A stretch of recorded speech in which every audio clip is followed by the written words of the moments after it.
And Yeah. Wheeler Yuta had such, as have a lot of people in AEW, had such momentum for it to just be completely peter out and be okay, cool. Yeah, and the thing is, right, is that his momentum to me always reeked of someone backstage likes him, and I don't know why. I like Wheeler Yuta a lot. He's technically sound, but fuck me, I don't get it.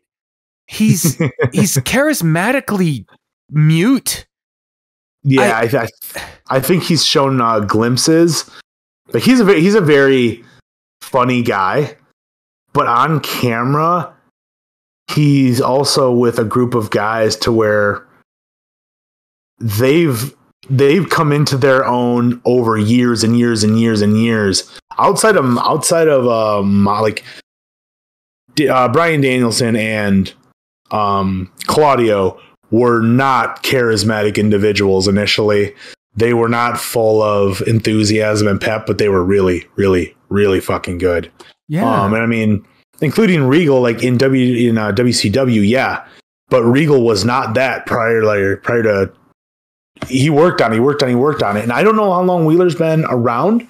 But I mean that will come. But they're not giving us a reason to care. Yeah, they need time on their own, developing their craft and developing an identity outside of being attached to people who are already identifiable. Now, they need to be working with these veterans behind the scenes. Yes, they need to be taking their advice. They need to be under their wing. They need to be able to learn from them in the locker room, definitely. But they don't need to be on screen as a +1. Because that's exactly what it is. Just being in a group with people who are known is not an identity. Right. Being a part of the Jericho Appreciation Society is not an identity. Being the guy who squirmed through the cage did not help us know who the fuck Angelo Parker was. But you know what did help? We know who Hook was as soon as he started beating people's ass outside of Team Taz. When he was in Team Taz, I didn't know who the fuck that guy in a hoodie in the back was. I didn't know who he was. That's a great comparison. People said he was Taz's son, but I had no fucking clue. But as soon as CM Punk said send Hook and he started doing his own shit outside of Team Taz, all of a sudden, everyone loves Hook. He's doing his own shit. He has a popular tag team with Danhausen. He starts having singles matches, tag matches, pay-per-view matches. All of a sudden, who the fuck remembers him being in Team Taz? Right. There you go.